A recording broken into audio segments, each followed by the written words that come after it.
سارے تعلق رب سے جوڑو، کر دے گا وہ نظر کرم۔ أما بعد فأعوذ بالله من الشيطان الرجيم بسم الله الرحمن الرحيم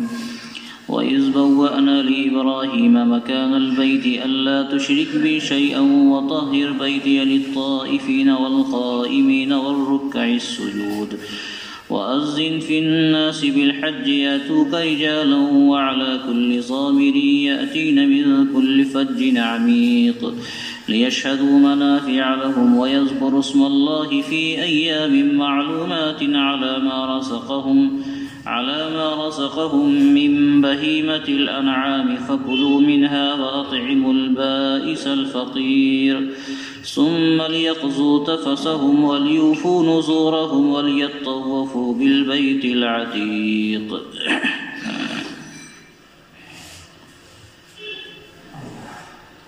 اس سے پہلے کی آیت میں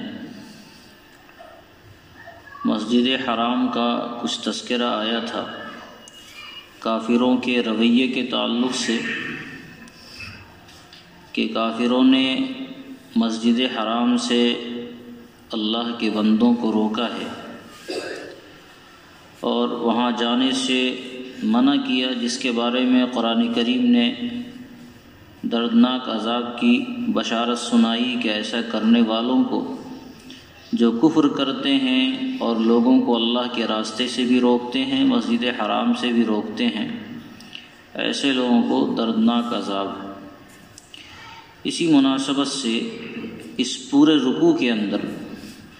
بلکہ اس کے بعد تک اللہ تعالیٰ نے بیت اللہ کا تذکرہ کیا ہے، اور بیت اللہ کے تعلق سے جو شریعت کا ایک اہم حکم ہے حج کا، اس کا بھی تذکرہ کیا ہے۔ خانہ کعبہ یہ خدا کا سب سے پہلا گھر ہے، اور جس کے بارے میں قرآن کریم نے بڑی تفصیل سے یہ بتایا ہے کہ سیدنا ابراہیم علیہ السلام نے خانہ کعبہ کی تعمیر فرمائی ہے۔ پہلے پارے میں بھی اس کا تذکرہ ہے، اور بھی کئی مقامات پر اللہ تعالیٰ نے اس کا تذکرہ کیا ہے۔ اس آیت میں، پہلی آیت میں اس رکوع کی خانہ کعبہ کی تعمیر کا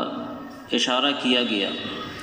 اور اس میں یہ کہا گیا کہ خانہ کعبہ کے پاس ابراہیم کو اللہ تعالیٰ نے ٹھکانہ دیا۔ سیدنا ابراہیم علیہ السلام کا واقعہ مستقل آپ حضرات کے ذہن و دماغ میں ہوگا کہ حضرت ابراہیم علیہ السلام کا جب گود بھر گیا ہے، سیدنا اسماعیل علیہ السلام کی پیدائش ہوئی تو ملک شام میں آپ تھے، وہاں سے آپ کو حکم ملا کہ اپنے بال بچے کو ایسے مقام پر چھوڑ آویں جو وادی غیر ذی زرع ہے، وہاں آدم نہیں ہے، آدم زاد نہیں ہے، کھانے پینے کا انتظام نہیں ہے، اور وہاں حضرت اسماعیل کو اور ان کی والدہ کو رکھ دیا گیا، اور پھر یہیں وہ پل کر جوان ہوئے اور خانہ کعبہ کی تعمیر عمل میں آئی۔ جب سیدنا اسماعیل علیہ السلام بڑے ہو گئے، اس قابل ہو گئے کہ باپ کا ہاتھ بٹا سکیں، تو جہاں اللہ تعالیٰ نے اور حکم دیا تھا ذبح اسماعیل کا، وہیں اللہ تعالیٰ نے ایک حکم یہ بھی دیا کہ اللہ کا یہاں گھر ہے، اس گھر کی آپ تعمیر فرماویں۔ وہ مکان، وہ جگہ کون سی تھی؟ حضرت جبرائیل علیہ السلام نے آ کر اس کی رہنمائی فرمائی کہ یہ اس کی بنیاد ہے، اور اس بنیاد پر آپ خانہ کعبہ کی تعمیر فرماویں، جس سے یہ صاف محسوس ہوتا ہے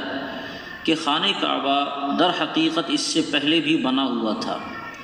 اور صحیح بات یہی ہے، روایات سے بھی یہ ثابت ہے کہ خانہ کعبہ کی پہلی تعمیر کرنے والے سیدنا ابراہیم علیہ السلام نہیں تھے، بلکہ حضرت ابراہیم علیہ السلام سے پہلے بھی خانہ کعبہ کا وجود تھا، اور حضرات انبیاء کرام علیہم السلام اپنے اپنے اوقات میں خانہ کعبہ کا طواف کرتے چلے آ رہے ہیں، اور خانہ کعبہ کے پاس جو عبادات ہو سکتے ہیں وہ عبادات کرتے چلے آ رہے تھے۔ بلکہ روایات سے یہ ثابت ہے کہ سیدنا آدم علیہ السلام کے پیدائش کے وقت یا ان کی پیدائش سے بھی پہلے خانہ کعبہ کی تعمیر کی گئی تھی، فرشتوں نے اس کی تعمیر کی تھی۔ پھر حضرت آدم علیہ السلام نے بھی ان کی تعمیر کی۔ تو بنائے خانہ کعبہ مختلف مرحلوں میں مختلف انبیاء کرام علیہم السلام کے ذریعے ہوتا رہا ہے، یہاں تک کہ بعض موقع پر یہ بھی کہا گیا کہ حضرات ملائکہ نے سب سے پہلے اس کی تعمیر کی۔ حضرت آدم علیہ السلام سے پہلے جب اس کی تعمیر ہوئی ہے تو آپ سوچ سکتے ہیں کہ حضرت آدم علیہ السلام سے پہلے انسان تھے ہی نہیں، انسانیت کا وجود سیدنا آدم علیہ السلام سے ہوا ہے۔ تو سیدنا آدم علیہ السلام سے بھی پہلے خانہ کعبہ کی بنیاد ڈالی گئی تھی، اس کی تعمیر ہوئی تھی۔ حضرت نوح علیہ السلام کے زمانے میں جو عذاب آیا ہے، جس کو طوفان نوح کہا جاتا ہے، اس عذاب کے موقع سے اللہ تعالیٰ نے خانہ کعبہ کی تعمیر کو اٹھا لیا گیا تھا، اس کی بنیاد رہ گئی تھی۔ اور پھر حضرت ابراہیم علیہ السلام کو اللہ تعالیٰ نے اسی بنیاد پر تعمیر کرنے کا حکم فرمایا، اور اسی میں جہاں تعمیر میں اور بھی بہت سارے عجائب نظر آئے، ایک بڑا عجوبہ اللہ کی طرف سے یہ نظر آیا کہ ایک پتھر جنت سے لایا گیا، اسی پتھر پر حضرت ابراہیم علیہ السلام کھڑے ہو کر اس کی دیوار کو جوڑ رہے تھے۔ آج کے زمانے میں اگر کہا جائے تو آٹومیٹک لفٹ کی شکل وہ پتھر اختیار کر گیا۔ جتنی ضرورت حضرت ابراہیم علیہ السلام کو ہوتی تھی اونچا ہونے کی، وہ پتھر فطری طور پر اونچا ہو جاتا، اور پھر اس کے بعد جتنی ضرورت ہوتی نیچا ہونے کی، وہ پتھر نیچا ہو جاتا۔ اس طرح خانہ کعبہ کی تعمیر مکمل ہوئی۔ سیدنا ابراہیم علیہ السلام نے اس وقت دعا بھی کیا، یا اللہ اس عمل کو آپ قبول فرما لیں۔ اس وقت اللہ رب العزت نے حضرت ابراہیم علیہ السلام کو چند احکام دیے، جس کا یہاں تذکرہ ہے۔ ایک حکم تو حضرت ابراہیم علیہ السلام کو یہ دیا کہ خانہ کعبہ کی تعمیر کا مقصد یہ ہے کہ آپ میرے ساتھ کسی کو شریک نہیں ٹھہراویں۔ ظاہر ہے حضرت ابراہیم علیہ السلام جلیل القدر نبی تھے، اور اس سے پہلے 17ویں پارے میں بھی 16ویں پارے میں بھی حضرت ابراہیم علیہ السلام کا جو تذکرہ آیا ہے، اس سے خوب پتہ چلتا ہے کہ سیدنا ابراہیم علیہ السلام وحدانیت کے معاملے میں کتنے سخت تھے۔ انہوں نے پوری زندگی شرک اور کفر سے لڑائی مول لی، یہاں تک کہ انہیں اپنے خاندان کو خیر بات کہنا پڑا، اپنے قوم کو چھوڑ دینا پڑا، اسی نتیجے میں ان کو آگ میں ڈالا گیا۔ تو سیدنا ابراہیم علیہ السلام نے گویا آنکھ کھولتے ہی ہمیشہ بت پرستی سے لڑائی کی تھی، شرک سے لڑائی کی تھی۔ اس کے باوجود ان سے یہ کہا جا رہا ہے کہ خانہ کعبہ کی تعمیر تو ہو گئی، اب آپ یہاں شرک نہ کریں۔ انبیاء کرام علیہم السلام کو اللہ کی طرف سے جو حکم ملتا ہے، تو یہ حکم در حقیقت ان کی امتوں کو ملتا ہے۔ انبیاء کرام علیہم السلام واسطہ ہوتے ہیں۔ اللہ تعالیٰ نے حضرت ابراہیم علیہ السلام کو یہ حکم دیا کہ آپ شرک نہ کریں۔ ظاہر ہے حضرت ابراہیم علیہ السلام سے اس کا کوئی شائبہ بھی نہیں ہو سکتا تھا کہ آپ شرک کرتے یا اس کا کوئی خیال آتا۔ حضرت ابراہیم تو جلیل القدر نبی ہیں۔ انبیاء کرام علیہ السلام کا جو سلسلہ ہے 1,24,000 سوالات کے آس پاس، ان سارے انبیاء میں کسی بھی نبی سے کبھی بھی ان کی پیدائش سے لے کر ان کی وفات تک اللہ تعالیٰ کی کوئی بھی ذرہ برابر بھی کوئی نافرمانی نہیں ہو سکتی تھی، اللہ تعالیٰ کی خاص حفاظت ہوتی تھی۔ تو جب ذرہ برابر نافرمانی نہیں ہوگی تو شرک جیسی بڑی نافرمانی کا تو کوئی سوال ہی پیدا نہیں ہوتا ہے۔ لیکن اس کے باوجود بھی اللہ تعالیٰ نے آپ کو حکم دیا، تو در حقیقت یہ حکم انسانیت کو تھا کہ خانہ کعبہ کی تعمیر اللہ رب العزت کی عبادت کے لیے ہے، یہاں وحدانیت کی عبادت ہوگی، شرک کی آماج گاہ اس کو نہ بنایا جائے۔ دوسرا حکم اللہ تعالیٰ نے دیا کہ میرے اس گھر کو آپ پاک رکھیں، ہر طرح کی پاکی مراد ہے۔ خانہ خدا اللہ کا گھر ہے، تو ظاہری طور پر جو ناپاکیاں ہوتی ہیں، گندگیاں ہوتی ہیں، اس سے بھی اس گھر کو پاک رکھا جائے، اور اس کے علاوہ جو باطنی گندگی ہوتی ہے، مسجدوں میں کسی طرح کا کوئی گناہ نہ ہو، اللہ کی نافرمانی نہ ہو، اللہ کے ساتھ کسی کو شریک نہ ٹھہرایا جائے، تو ظاہری گندگی اور باطنی گندگی، ہر طرح کی گندگیوں سے اللہ تعالیٰ نے اس کو پاک رکھنے کا حکم دیا۔ تیسرا حکم اللہ تعالیٰ نے یہ دیا کہ آپ لوگوں میں حج کا اعلان فرما دیں۔ اس زمانے میں جب لاؤڈ اسپیکر کا کوئی انتظام نہیں تھا، لوگوں سے رابطے کی کوئی شکلیں نہیں تھی، اور ایسی جگہ جو بے آب و گیاہ جگہ تھی، آبادیاں برائے نام تھی، وہاں اللہ تعالیٰ حکم دیتے ہیں کہ آپ پوری انسانیت کے اندر حج کا اعلان فرما دیں، خانہ کعبہ بن گیا، آپ دنیا میں یہ اعلان کر دیں کہ یہاں آ کر لوگ اللہ رب العزت کی عبادت کریں اور حج کا فریضہ ادا کریں، خانہ کعبہ کا طواف کیا کریں۔ حضرت ابراہیم علیہ السلام نے اس وقت اللہ تعالیٰ سے درخواست کی تھی، یا اللہ ہم آواز کیسے دیں گے، ہمارے پاس تو بظاہر کوئی اسباب نہیں ہے۔ اللہ نے فرمایا آواز دینا آپ کا کام ہے، اسے پہنچانا پوری دنیا میں یہ ہمارا کام ہے۔ چنانچہ حضرت ابراہیم علیہ السلام اسی پتھر پر کھڑے ہو کر، یا بعض روایت کے مطابق وہی جو پہاڑ ہے جبل ابی قبیس، اس پر کھڑے ہو کر انہوں نے آواز لگائی چاروں سمت میں، مشرق میں، مغرب میں، شمال میں، جنوب میں، چاروں سمت میں آواز لگائی اور لوگوں کو یہ کہا کہ اے لوگو، اللہ تعالیٰ تمہیں خانہ کعبہ کی طرف آنے کا اور حج کرنے کا حکم دیتا ہے، تم خانہ کعبہ آؤ اور یہاں اس کا طواف کرو۔ یہ آواز سیدنا ابراہیم علیہ السلام نے لگائی۔ اس آواز کو اللہ تعالیٰ نے اس وقت پوری دنیا میں جتنے لوگ بھی موجود تھے سب تک اس آواز کو پہنچایا، اور صرف یہی نہیں کہ اس وقت کے موجود لوگوں نے اس آواز کو سنا، بلکہ رہتی دنیا تک جتنے لوگ آنے والے ہیں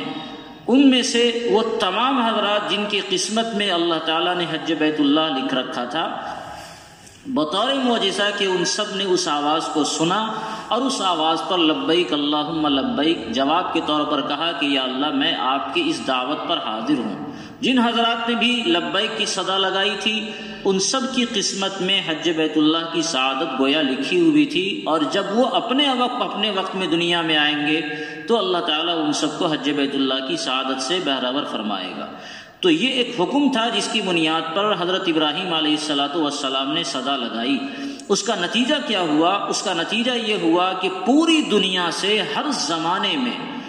لاکھوں سال ہو گئے تقریباً حضرت خانہ کعبہ، ہزاروں سال تو ہو ہی گئے، ہزاروں سال ہو گئے خانہ کعبہ کو بنائے ہوئے اور حضرت ابراہیم علیہ السلام کو آواز لگائے ہوئے، لیکن پوری دنیا سے ہر طرف سے لوگ، جو پیدل جن کو سہولت ہے وہ پیدل، جو قریب کے لوگ ہیں، جو دور کے لوگ ہیں وہ سواریوں سے،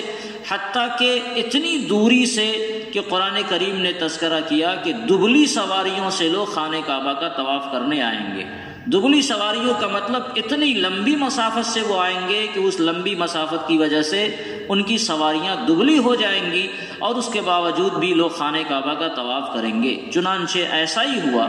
وہ زمانہ جو زمانہ فطرت کہلاتا ہے، اور جس زمانے میں حضرات انبیاء کرام علیہ السلام کی بعثت کا سلسلہ موقوف ہو گیا تھا، سیدنا عیسیٰ علیہ السلام سے سید الانبیاء صلی اللہ علیہ وسلم کے درمیان کا جو زمانہ ہے، اس زمانے میں اگرچہ لوگوں میں بت پرستیاں عام تھی، شرک عام تھا، لیکن اس زمانے میں بھی دنیا جہان سے لوگ خانہ کعبہ کے پاس آتے تھے اور اپنے طور پر وہ خانہ کعبہ کا طواف کرتے تھے، اس کا احترام کرتے تھے۔ یہ خانہ کعبہ کی وہ عظمت ہے جس کو اللہ رب العزت نے بیان فرمایا۔ اس کے بعد اللہ تعالیٰ نے ایک اور بات بتائی کہ خانہ کعبہ لوگوں کو کیوں بلایا گیا۔ اس کا مقصد بتایا گیا۔ خانہ کعبہ آنے کا دو فائدہ ہے۔ ایک فائدہ، مختلف تمہارے فائدے ہیں، اور اس فائدے کو اللہ تعالیٰ نے مبہم رکھا، جس سے مفسرین نے یہ بیان کیا ہے کہ یہ دنیا اور آخرت دونوں طرح کے فائدوں کو شامل ہے۔ جو آدمی خانہ کعبہ پہنچے گا اور اس کا حج کرے گا، اس کا طواف کرے گا اور صفا مروہ وغیرہ کی سعی کرے گا، تو اللہ تبارک و تعالیٰ اس کو دنیا کا فائدہ بھی عطا فرمائیں گے اور آخرت کا فائدہ بھی عطا فرمائیں گے۔ دنیا کا فائدہ کیا ہے؟ مادی طور پر اس کا فائدہ ہوگا۔ آخرت کا فائدہ کیا ہے؟ اس کی آخرت کامیاب ہوگی۔ دنیا کا فائدہ کہ اللہ تعالیٰ اس کو دنیاوی طور پر مالا مال فرمائیں گے۔ اس کی ایک شکل یہ بھی ہو سکتی ہے کہ آدمی جب حج کو جائے گا تو وہاں تجارت کر لے گا، کچھ سامان بیچ لے گا، جیسے پہلے زمانے میں ہوتا ہے۔ اب یہ شکل نہیں ہوتی ہے، لیکن پہلے زمانے میں ہوتا تھا کہ وہاں گیا آدمی، کچھ سامان بیچ لیا، کچھ خرید و فروخت بھی کر لیا، اور اس طرح اس سے دنیا کا فائدہ حاصل ہو گیا۔ لیکن ظاہر ہے کہ جو لوگ خرید و فروخت نہیں کر سکتے، قرآن تو اس کے لیے بھی ہے، اس کے لیے دنیا کا فائدہ کیسے ہوگا؟ تو در حقیقت اللہ تعالیٰ نے خانہ کعبہ کے حج میں انسانیت کے لیے دنیا اور آخرت دونوں کا فائدہ رکھا ہے۔ چنانچہ جب سے خانہ کعبہ کا حج ہو رہا ہے، آج کی تاریخ تک کوئی ایسا نہیں بتا سکتا کہ خانہ کعبہ کے حج کرنے کے لیے لاکھوں روپے خرچ ہوتے ہیں، وہ حج کرنے گیا، لاکھوں روپے خرچ کیا اور اس کی وجہ سے وہ کنگال ہو گیا ہو، تنگ دست ہو گیا ہو، محتاج ہو گیا ہو۔ ایسا کوئی فرد بشر دنیا میں نہیں ہے جو یہ بتا سکتا ہو کہ میں خانہ کعبہ حج کرنے گیا اور حج کرنے کی وجہ سے میں تنگ دست ہو گیا. اور ایسے تقریباً سارے لوگ ہیں جو یہ کہتے ہیں کہ میں حج کرنے گیا، اس کے بعد اللہ تعالیٰ نے میرے مال میں وسعت پیدا فرمائی. یعنی بظاہر یہ ہونا تھا کہ لاکھوں روپے آدمی خرچ کرتا ہے تو اس کی وجہ سے وہ قرض دار ہو جاتا، اس کی وجہ سے وہ کنگال ہو جاتا. لیکن اس کے برعکس قرآن کریم نے چونکہ کہا ہے لِيَشْهَدُوا مَنَافِعَ لَهُمْ، یہ اپنے فائدوں کو دیکھیں گے تو اس کا فائدہ دنیا میں یہ نظر آتا ہے کہ جو آدمی خانہ کعبہ جاتا ہے تو اللہ تعالیٰ اس کی مالی تنگی کو بھی دور فرما دیتا ہے. یہ بات صرف تجربات کی بنیاد پر نہیں ہے بلکہ باضابطہ روایت سے بھی ثابت ہے. آقا صلی اللہ علیہ وسلم نے ارشاد فرمایا ہے کہ تابعوا بین الحج والعمرہ، اے لوگو حج اور عمرہ ساتھ کیا کرو، فإنہما ينفیان الفقر والذنوب، یہ تمہاری تنگ دستی کو بھی ختم کر دے گا اور تمہارے گناہوں کو بھی ختم کر دے گا. آدمی حج کرتا ہے تو مالی تنگ دستی بھی اس کی ختم ہوتی ہے اور اس کے ساتھ ساتھ اللہ تعالیٰ آخرت کی کامیابی بھی نصیب فرماتا ہے. تو یہ ایک بڑی بات قرآن کریم نے کہی ہے خانہ کعبہ کے حج کرنے سے متعلق کہ اللہ تعالیٰ اس کو دنیاوی فائدہ بھی عطا فرماتا ہے اور آخرت کا بھی فائدہ عطا فرماتا ہے. اس کے بعد کئی آیات میں اللہ تعالیٰ نے حج کے تعلق سے احکام بیان کیے کہ خانہ کعبہ جانے کے بعد آدمی کو کیا کرنا ہے. ایک تو جانور کی قربانی کی جاتی ہے حج کے زمانے میں، اس کے علاوہ حج کا خانہ کعبہ کا طواف کیا جاتا ہے جس کو طواف زیارت کہتے ہیں، احرام کھولا جاتا ہے اور اس طرح حج کے ارکان پورے کیے جاتے ہیں. کئی آیتوں میں اس کا کچھ تذکرہ اللہ تعالیٰ نے فرمایا ہے. وَإِذْ بَوَّأْنَا لِإِبْرَاهِيمَ مَكَانَ الْبَيْتِ أَلَّا تُشْرِكْ بِي شَيْئًا وَطَهِّرْ بَيْتِيَ وَإِذْ بَوَّأْنَا، اور جب ہم نے ٹھکانہ دیا ابراہیم کو بیت اللہ کی جگہ پر. ٹھکانہ دیا سے سمجھ میں آتا ہے کہ حضرت ابراہیم علیہ السلام وہاں کے اصل باشندے نہیں تھے. میں نے اشارہ کیا حضرت ابراہیم علیہ السلام کو وہاں بسایا گیا تھا، وہ کہیں اور کے تھے. ملک شام سے وہ ہجرت کر کے وہاں گئے تھے اور ملک شام کے بھی وہ اصل باشندے نہیں تھے، کہیں اور سے وہ ملک شام ہجرت کر کے پہنچے تھے اپنے گھر سے علاقے کو چھوڑ کر. اور پھر اس کے بعد ملک شام سے اللہ رب العزت نے یہ کہا کہ آپ فلاں جگہ جائیں. حضرت جبرائیل علیہ السلام کی رہنمائی میں وہاں پہنچے ہیں. وَإِذْ بَوَّأْنَا لِإِبْرَاهِيمَ مَكَانَ الْبَيْتِ، اور جب ہم نے ابراہیم کو بیت اللہ کے جگہ کا ٹھکانہ دیا،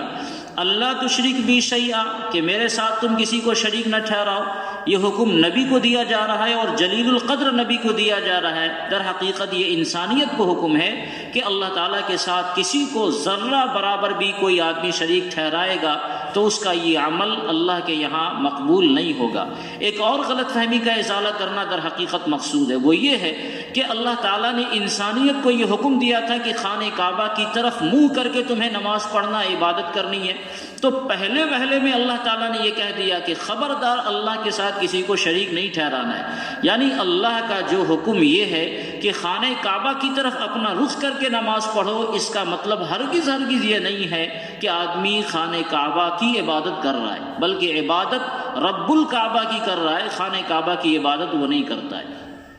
اگر ہمارے سامنے فقہا نے لکھا ہے کہ ہم اس خانہ کعبہ کے ڈھانچے کی عبادت نہیں کرتے بلکہ وہ تو اللہ تعالیٰ کا ایک حکم ہے، سمت قبلہ اللہ تعالیٰ نے بنایا. انسانیت میں اجتماع کے لیے کوئی ایک شکل بنانی ہوگی تو سمت قبلہ اللہ نے خانہ کعبہ کو بنایا کہ ساری دنیا کے لوگ چاہے وہ جہاں کہیں بھی ہوں ایک سمت میں نماز پڑھیں گے تو ان میں اتحاد باقی رہے گا. ورنہ اللہ تعالیٰ کو اس سمت کی بھی کوئی ضرورت نہیں ہے. انسان جس سمت میں چاہے، فَإِنَمَا تُوَلُّوا فَثَمَّ وَجْهُ اللَّهِ، قرآن کریم نے کہا ہے تم جدھر بھی رخ کر کے اگر تم اللہ کو ڈھونڈنا چاہو گے تو اللہ تعالیٰ تمہیں مل جائے گا. لیکن ایک اتحاد کا پیغام دینا تھا، اجتماعیت کا پیغام دینا تھا، اسی لیے ایک سمت کو اللہ تعالیٰ نے مقرر کر دیا کہ اس سمت کی طرف تم نماز پڑھو گے تو تمہارے اندر اجتماعیت رہے گی. یہ نہیں کہ ایک محلہ کے چند افراد مشرق کی طرف نماز پڑھ رہے ہیں اور چند افراد مغرب کی طرف نماز پڑھ رہے ہیں، چند شمال کی طرف پڑھ رہے ہیں، تو ظاہر اس میں اجتماعیت برقرار نہیں رہے گا، آپس کے اختلاف کا سبب ہوگا. تو ایک سمت اللہ نے بنایا. اور اگر کوئی آدمی جنگل میں ہو، اس کو کوئی قبلہ بتانے والا نہیں ہو، پھر اس کے لیے کوئی سمت نہیں ہے. تو مطلب یہ ہے کہ خانہ کعبہ کی جو تعمیر ہے وہ ہمارا معبود نہیں ہے، ہمارا معبود خالق کائنات ہے جو اس خانہ کعبہ کا رب ہے. اگر وہ خانہ کعبہ کی تعمیر تھوڑی دیر کے لیے لپیٹ کر ہٹا دی جائے، وہاں کوئی عمارت نہ ہو، تو بھی مسلمانوں کو یہی حکم ہے کہ وہ اسی خانہ کعبہ کی طرف رخ کر کے نماز پڑھیں گے، کیونکہ اللہ رب العزت کا یہی حکم ہے. تو اس کے پتہ چلتا ہے کہ خانہ کعبہ کی جو تعمیر بنی ہوئی ہے مسلمان اس کی عبادت نہیں کرتا۔ در حقیقت یہ ایک بڑا دھوکہ ملحدین کی طرف سے دیا جاتا ہے۔ ملحدین جو لوگ اللہ کو نہیں مانتے، رسول کو نہیں مانتے، جب مسلمانوں کی طرف سے یہ کہا جاتا ہے کہ لوگوں تم بتوں کی پوجا چھوڑ دو،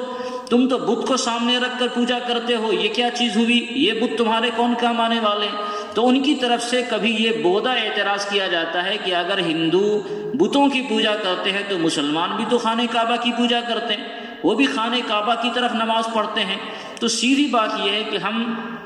خانہ کعبہ کی طرف جو نماز پڑھتے ہیں اس کا مقصد یہ نہیں کہ ہم خانہ کعبہ کی عبادت کرتے ہیں، ہم تو عبادت اس ذات کی کرتے ہیں جس ذات نے ہمیں نماز پڑھنے کا حکم دیا۔ اسی ذات نے کہا تھا کہ خانہ کعبہ کی طرف اپنا رخ کرو تو ہم نے خانہ کعبہ کی طرف رخ کیا۔ اس ذات نے جب کہا تھا کہ بیت المقدس کی طرف اپنا رخ کرو تو ہم نے بیت المقدس کی طرف کر لیا تھا۔ پھر جب اس ذات نے کہا کہ خانہ کعبہ کی طرف رخ کرو تو ہم نے خانہ کعبہ کی طرف کر لیا۔ ہمارا قبلہ بدلتا رہا ہے، ایک مرتبہ بیت المقدس ہمارا قبلہ ہو گیا تھا، پھر اس کے بعد خانہ کعبہ ہو گیا۔ مطلب ہم نہ خانہ کعبہ کی طرف رخ کر کے نماز پڑھ رہے ہیں اور نہ بیت المقدس کی طرف رخ کر کے نماز پڑھ رہے ہیں، ہم تو اللہ کے حکم کی تعمیل میں نماز پڑھتے ہیں۔ اللہ کا حکم ہوتا ہے کہ اس رخ میں نماز پڑھو تو اس رخ میں پڑھنے لگتے ہیں، اللہ کا حکم ہوتا ہے دوسرے رخ میں نماز پڑھ لو تو اس رخ میں پڑھنے لگتے ہیں۔ اللہ کا جب حکم ہو جائے کہ تمہارا کوئی رخ نہیں، جس رخ میں تم چاہو نماز پڑھ لو تو اسی رخ میں ہم نماز پڑھیں گے۔ تو ہم خانہ کعبہ کی عبادت نہیں کرتے۔ اسی لیے میں نے کہا کہ فقہا نے یہ لکھا ہے کہ اگر خانہ کعبہ کی جو عمارت ہے، جو دیواریں ہیں، وہ دیواریں خدا نخواستہ کبھی کسی حادثے میں مٹ جائیں تو بھی مسلمان اسی رخ میں نماز پڑھے گا۔ تو یہاں کوئی پتھر نہیں رکھا ہوا ہے، اس کے باوجود بھی آدمی اسی رخ میں نماز پڑھے گا۔ تو اللہ تعالیٰ نے اس غلط فہمی کا ازالہ کیا کہ خانہ کعبہ کی طرف رخ کر کے تمہیں نماز پڑھنے کا جو حکم دیا گیا ہے اس کا یہ ہرگز مطلب نہیں ہے کہ تم خانہ کعبہ کی پوجا کرتے ہو۔ تمہیں کسی بھی قیمت پر شرک تمہارے لیے روا نہیں ہے۔ اللہ تو شرک بھی شیئا، تم اللہ کے ساتھ میرے ساتھ کسی کو شریک نہ ٹھہراؤ۔ وَطَهِّرْ بَيْتِيَ لِلطَّائِفِينَ وَالْقَائِمِينَ وَالرُّكَّعِ السُّجُودِ، اور میرے گھر کو پاک کرو طواف کرنے والوں کے لیے اور قائمین کھڑے ہونے والوں کے لیے، والرکع السجود اور رکوع سجدہ کرنے والوں کے لیے۔ جو لوگ اللہ کی عبادت کرتے ہیں خانہ کعبہ میں اس کے لیے اس گھر کو پاک رکھا جائے۔ یہ پاکی ظاہری اعتبار سے بھی کہ اس کو صاف رکھا جائے اور باطنی اعتبار سے بھی کہ خانہ کعبہ میں بتوں کو نہیں رکھا جائے۔ وَأَذِّن فِي النَّاسِ بِالْحَجِّ يَأْتُوكَ رِجَالًا وَعَلَى كُلِّ ضَامِرٍ يَأْتِينَ مِنْ كُلِّ فَجٍّ عَمِيقٍ۔ اور حضرت ابراہیم علیہ السلام کو اللہ تعالیٰ نے تیسرا حکم دیا، اذن فی الناس بالحج، آپ لوگوں میں حج کا اعلان کر دیں۔ یاتوک رجالا، وہ آئیں گے آپ کے پاس یعنی خانہ کعبہ آئیں گے، رجالا پیدل، وعلی کل ضامر، اور ہر دبلی اونٹنیوں پر، ہر دبلی سواریوں پر، یاتین من کل فج عمیق، جو دور راہوں سے وہ چل کر یہاں آئیں گی، دور دراز سے آئیں گی۔ اور چنانچہ یہ معمول رہا پوری زندگی کا کہ جب سے خانہ کعبہ کی تعمیر بنی، چاہے حضرت ابراہیم علیہ السلام سے پہلے ہو یا حضرت ابراہیم علیہ السلام کے بعد ہو، خانہ کعبہ کی طرف لوگوں کا دل مستقل کھینچا چلا آتا ہے، اور خاص طور سے امت محمدیہ کا ہر فرد بے قرار ہوتا ہے کہ اللہ تعالیٰ اس گھر کا دیدار کراوے، اس گھر کی زیارت کراوے۔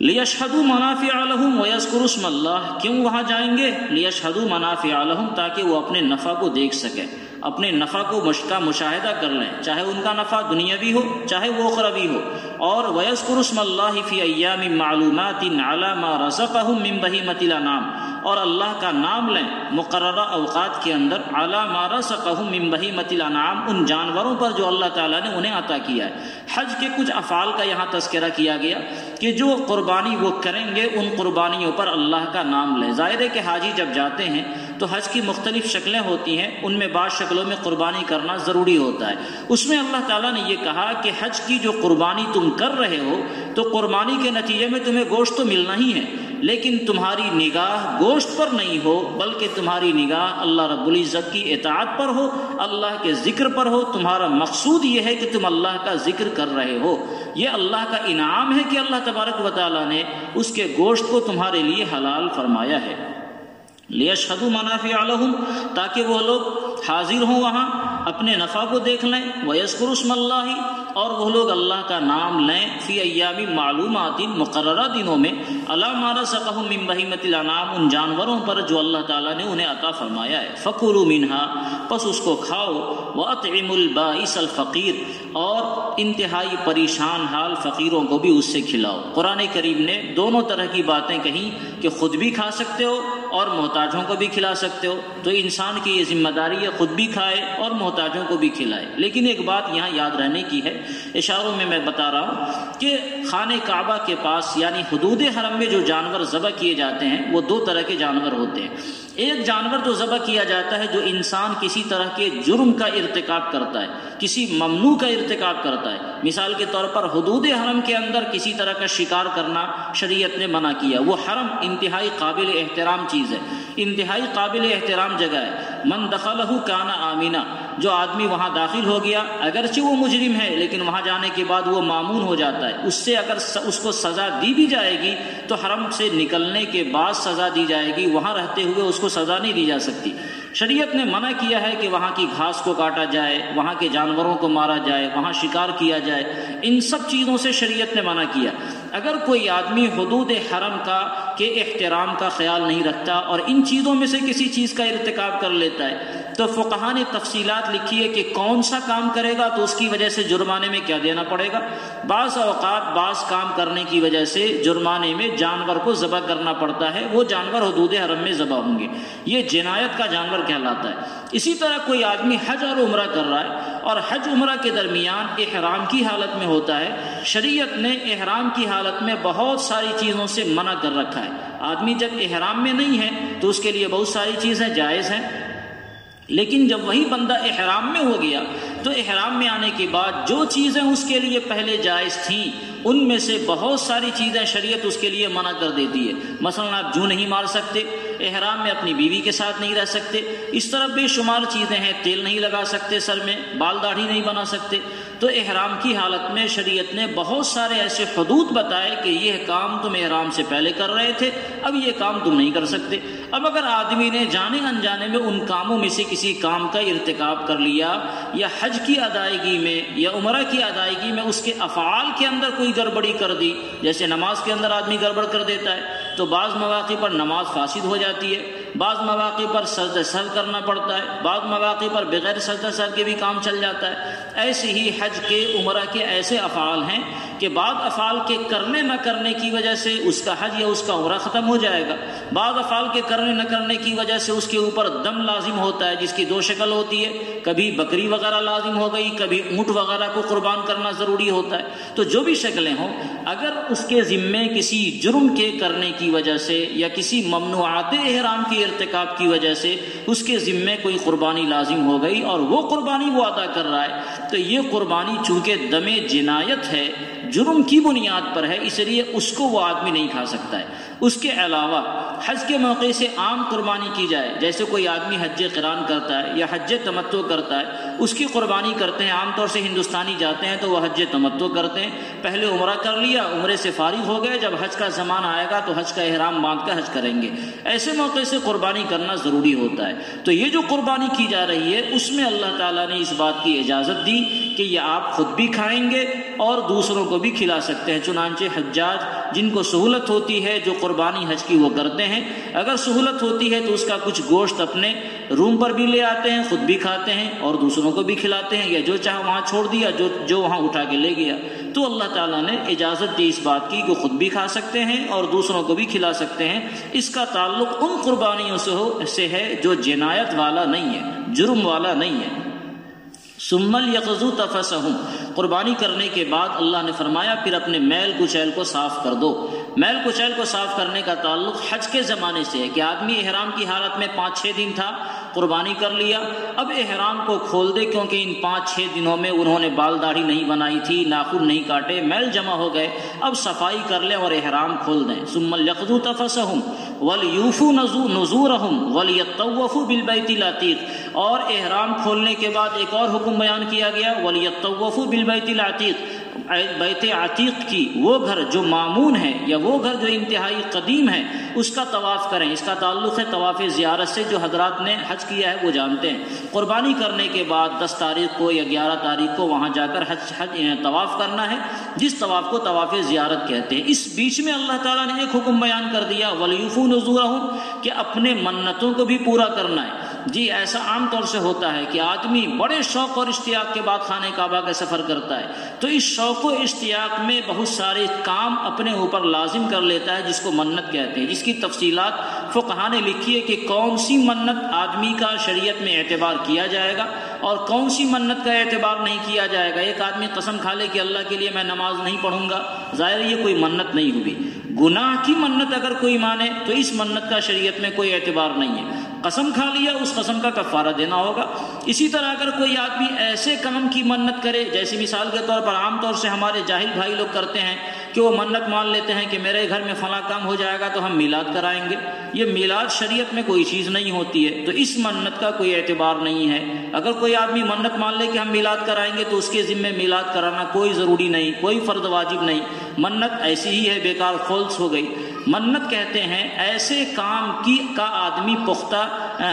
باضابطہ منت مانے، لفظ منت وغیرہ کے ذریعے کہ میں اللہ کے لیے اس چیز کو اپنے اوپر لازم کرتا ہوں، ایسے کام ہو جو عبادات مقصودہ کے تعلق سے ہو، نماز کے تعلق سے، روزے کے تعلق سے، قربانی کے تعلق سے، مال کے خرچ کرنے کے تعلق سے، جو عبادتیں شریعت میں مقصود ہیں اس طرح کی کسی عبادت کی آدمی منت مان لے، یعنی اس کو اپنے اوپر لازم کر لے۔ اور لازم کرنا بھی صرف نیت سے نہیں کہ نیت کر لے دل میں کہ میں اللہ کے لیے حج کروں گا، میں اللہ کے لیے جانور صدقہ کروں گا، نہیں، زبان سے باضابطہ اس کا اظہار کرے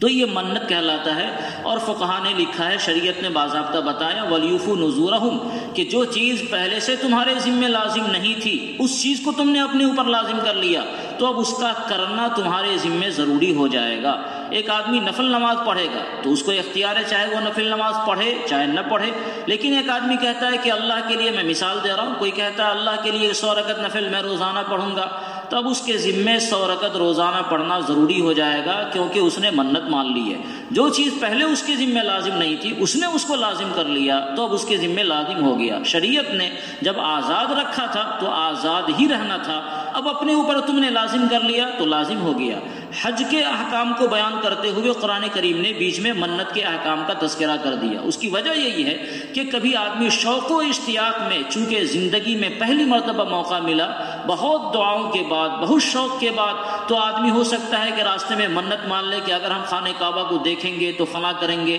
1000 روپے صدقہ کر دیں گے یا کچھ ایسا کریں گے۔ تو اگر تم نے کوئی منت مان لیا ہے شوق و اشتیاق میں اور وہ منت شریعت میں معتبر ہے تو شریعت کا حکم یہ ہے کہ اس منت کو بھی ادا کرنا تمہاری ذمہ داری ہوگی۔ اور یہ بھی مطلب ہو سکتا ہے کہ شریعت نے یہ حکم بتایا کہ جس طرح احرام کے اندر جو چیزیں تمہارے لیے پہلے سے حلال تھی، احرام میں آنے کے بعد وہ چیزیں حرام ہو جاتی ہیں، یہی صورتحال منت کی ہوتی ہے۔ پہلے تمہارے لیے اس کا کرنا نہ کرنا دونوں برابر تھا، اب تم نے منت مان لیا تو اس کام کا کرنا کبھی ضروری ہو جاتا ہے، کرنے کی منت مانا، اور نہ کرنا کبھی ضروری ہو جاتا ہے، نہ کرنے کی منت مانا۔ برکف شریعت نے منت کا بھی تذکرہ کر دیا کہ اگر کوئی آدمی منت مانے وَلْيُوفُوا نُذُورَهُمْ، تو اس منت کو بھی اسے پورا کرنا چاہیے۔ پورا کرنا چاہیے کا مطلب پورا کرنا واجب ہے۔ وَلْيَطَّوَّفُوا بِالْبَيْتِ الْعَتِيقِ، اور چاہیے کہ وہ بیت عتیق کا، بیت عتیق سے مراد یا تو پرانا گھر ہے، ظاہر خانہ کعبہ ان اول بیت وضع للناس للذی ببکۃ، دنیا کا سب سے پہلا گھر خانہ کعبہ ہے، یا بیت عتیق سے مراد ایسا محفوظ گھر جس کو اللہ نے عتیق بنایا۔ عتیق کے معنی آزاد، یہ وہ گھر ہے جس پر دنیا کے کسی بادشاہ کی، دنیا کی کسی طاقت کی اگر کوئی حکمرانی کرنا چاہے، اس پر قبضہ کرنا چاہے، اس کو کچھ کرنا چاہے تو اللہ تعالیٰ نے اس سے اس گھر کو آزاد کیا۔ دنیا کی طاقت اپنے طاقت کے بلبوتے پر اس گھر پر کچھ نہیں کر سکتی، جس کی ایک واضح مثال ابرہہ کے زمانے میں ہوا تھا کہ ابرہہ اپنے لشکر کے ساتھ آیا تھا خانہ کعبہ کو مسمار کرنے، لیکن اللہ تعالیٰ نے معمولی پرندوں سے، جس کو ابابیل کہا جاتا ہے، ابرہہ کی طاقتور فوج کو تہو بالا کر دیا اور یہ لوگ اپنے مشن میں ناکام ہو گئے، جس کو قرآن کریم نے سورہ فیل کے اندر بیان کیا ہے۔ تو یہ ہے بیت عتیق، وَلْيَطَّوَّفُوا بِالْبَيْتِ الْعَتِيقِ۔ اس طرح ان آیات میں اللہ تعالیٰ نے حج کے تعلق سے چند احکامات بیان کیے کہ آدمی حج کرے گا تو حج کرنے کا دنیاوی فائدہ بھی اس کو ملتا ہے، اخروی فائدہ بھی ملتا ہے، اور حج کرنے جائے تو آدمی کو کیا کیا کام کرنا چاہیے، مقصود اللہ رب العزت کا ذکر ہو، اور اس ذکر کے تعلق سے اگر اس کو منافع مل جائیں، انعامات مل جائیں، تو یہ اللہ تعالیٰ کا خاص کرم ہے۔ اللہ تعالیٰ ہم سب کو اس سعادت سے بہرور ہونے والا بنائے، اور ہم سب کو بھی حج بیت اللہ کی سعادت نصیب فرمائے، خانہ کعبہ کا دیدار نصیب فرمائے۔ اللہم صلی وسلم دائما علی حبیبنا خیر لا الہ الا